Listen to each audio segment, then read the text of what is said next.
আজিৰ শ্ৰেণী মাধৱ কন্দলীৰ ৰামায়ণ। ব্যক্তি বা সমাজ জীৱনৰ ৰূপক হোৱা কাৰণেই নিশ্চয় ৰামায়ণ সৰ্বমানৱৰ প্ৰিয় কাব্যৰূপে পৰিগণিত হৈছে। বৰ্তমান পৃথিৱীত এনে এটা বিশিষ্ট ভাষা নাই য'ত ৰামায়ণ অনুদিত হোৱা নাই বা ৰামায়ণৰ আধাৰত কিবা নহয় কিবা সাহিত্য ৰচনা হোৱা নাই।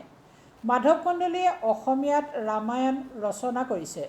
তেওঁ নিজে সপ্তকাণ্ড ৰামায়ণ পদবন্ধে নিবন্ধিলো বুলি পৰিচয় দি গৈছে যদিও বৰ্তমান প্ৰচলিত অসমীয়াৰ ৰামায়ণৰ আদিকাণ্ড মাধৱদেৱৰ ৰচনা আৰু উত্তৰাকাণ্ড শংকৰদেৱৰ ৰচনা।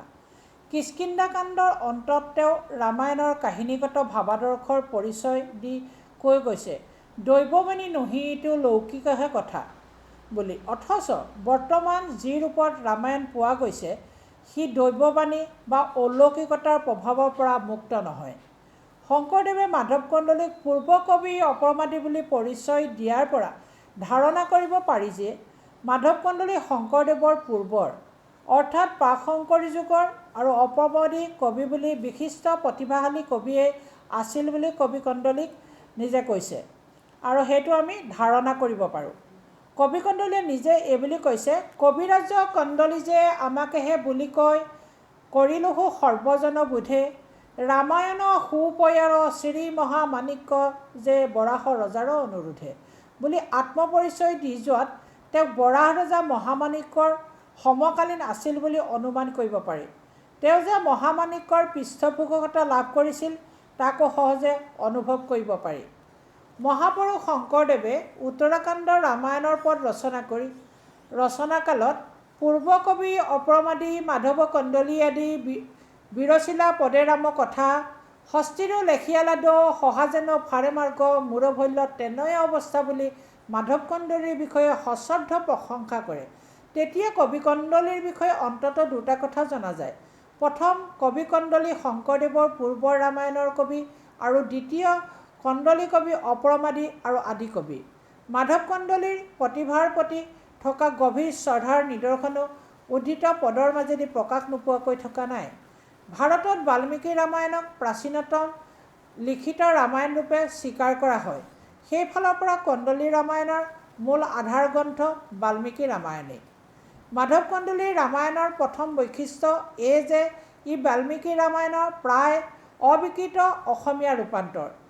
তেওঁ প্ৰক্ষিপ্ত কথা সংযোজন কৰা নাই বুলি ঘোষণা দিছে যদিও ঠায়ে ঠায়ে দুই এটা প্ৰক্ষিপ্ত কথা সংযোগ নকৰাকৈ থকা নাই। অৱশ্যে কন্দলীয়ে সংযোগ কৰা প্ৰক্ষিপ্ততাই ৰামায়ণৰ মূল কাহিনী ক'তো বিকৃত কৰা নাই। এই প্ৰসংগতে উল্লেখযোগ্য আন এটা বিশেষ কথা এই যে কাহিনীৰ স্বাভাৱিকত্ব বৃদ্ধিৰ কাৰণে ঠায়ে ঠায়ে মূল কাহিনীৰ কথা অগা-পিছা কৰিও সংযোগ নকৰাকৈ থকা নাই। কন্দলীয়ে বাল্মীকিৰ অনুৰূপে লৌকিকতা প্ৰকাশ কৰিছে, বৰং বহুক্ষেত্ৰত বাল্মীকিতকৈ বেছি লৌকিক ৰূপহে প্ৰতিপন্ন হোৱা দেখা যায়। বাল্মীকিৰ ৰাম তেনেই বিনয়ী, কিন্তু কন্দলীয়ে ৰামক লোকজীৱনৰ সাহসী আৰু আদৰ্শৱান যুৱক ৰূপে প্ৰতিপন্ন কৰিব বিচৰা হেতুকেহে যেন ৰামক প্ৰগল্ভ ৰূপত চিত্ৰিত কৰিলে। লোকবিশ্বাস বা লোকৰীতি আৰু লোকজীৱনৰ চালিকা শক্তি। কন্দলী এই বিষয়েও সচেতন আছিল আৰু লোকবিশ্বাস বা লোকৰীতিক যথাযথভাৱে ৰূপদান কৰিবলৈ সমৰ্থ হৈছিল।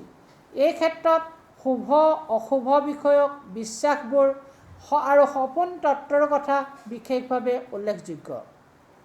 কন্দলীৰ ৰামায়ণৰ অন্যতম প্ৰধান বৈশিষ্ট্য এই যে তেওঁ আক্ষৰিক অনুবাদ কৰিছে খুব কম।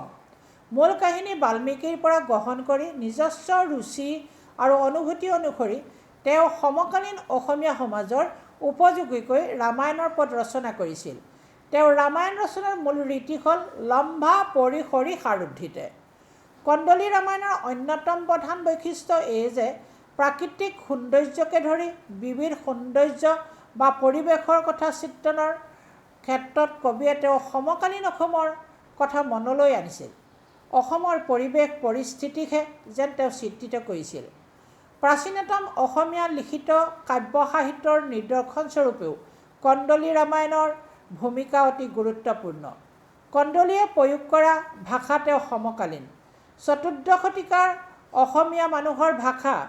তেওঁ ব্যৱহাৰ কৰা ছন্দ অলংকাৰ, জতুৱা ঠাঁচ, যোজনা পতন্তৰ আদিও চতুৰ্দশ শতিকাৰ অসমীয়া মানুহে ব্যৱহাৰ কৰা